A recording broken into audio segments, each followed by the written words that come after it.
대통령실 취재하는 전정인 기자와 대통령의 이번 기자회견 더 짚어보도록 하겠습니다. 전 기자, 윤 대통령이 기자회견에서 고개도 숙이고 또 사죄도 했습니다. 그런데 특정해서 구체적으로 뭐에 대해서 사과를 한다는 거냐는 질문에는 답을 못했어요. 네, 그렇습니다. 오늘 기자회견에서 예상했던 대로 김건희 여사와 관련된 질문들이 가장 많았습니다. 네. 기자들의 추가 질문들이 계속 이어졌는데요. 대통령의 사과에 너무 두루뭉술하다. 구체적으로 어떤 부분에 대한 사과인지를 특정해달라고 하자 그걸 구체적으로 말하기는 어렵다고 답했습니다. 그러면서 사실과 다른 내용들도 많고 기자회견에서 팩트를 갖고 다툴 수도 없고 그렇다고 그게 다 맞다고도 할 수 없다고 강조했습니다. 명태균 씨에게 알려줘서 죄송합니다. 그런 사과를 기대하신다면 그거는 사실과 다른 일이기 때문에 그거는 인정할 수도 없고 그거는 모략입니다. 진정한 사과에는 말뿐만 아니라 후속 조치도 따라야 되잖아요. 그렇죠. 일단은 김건희 여사가 다자 외교 순방에 동행하지 않는다고요.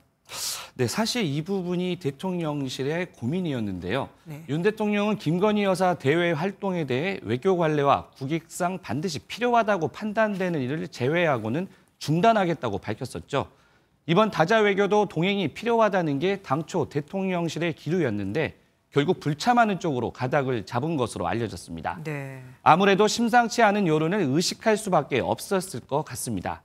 또 김건희 여사를 공식 보좌할 제2부속실장을 오늘 발령내고 윤 대통령 부부는 조만간 개인 휴대전화도 바꿀 계획인 것으로 전해졌습니다. 적절한 시점에 인적 쇄신도 하겠다고 했습니다. 그러면은 바로 이게 한동훈 대표가 요구한 전면적인 인적 쇄신, 그거 맞는 겁니까? 네, 벌써 인재풀에 대한 물색과 검증에 들어가 있다고 밝혔습니다. 네네. 대통령실 개편과 개각 가능성을 시사한 건데요. 인사폭은 클 것으로 예상이 됩니다. 대통령실 고위 관계자는 대통령께서 국정을 쇄신하겠다고 밝혔으니 인사폭이 적지는 않을 것이라고 말했습니다. 다만 시기는 좀 유연하게 생각하고 있다고 말해 당장 인적 쇄신이 이뤄지지는 않을 전망입니다. 그런데 김 여사 라인은 없다고 했으니까 뭐 이거는 그대로 갈 것 같기는 합니다. 네, 두고 봐야죠. 예. 이번에 전격적인 기자회견 결정에는 역대 최저치의 지지율도 한몫하지 않았었습니까? 네. 그런데 오늘 여전히 전광판을 안 보고 뛰겠다고 했습니다. 이건 뭡니까? 네, 정확히는 운동선수가 전광판을 보고 운동하면 되겠냐며 그 마음에는 변함이 없다는 점을 강조했습니다. 그러면서 지지율 올리는 꼼수 같은 거는 쓸 줄도 모르고 체질에 안 맞다고 했는데요. 하지만 좀 더 유연해지고 변화를 주면서 일을 하겠다며 변화의 노력을 기울이겠다는 뜻을 밝혔습니다.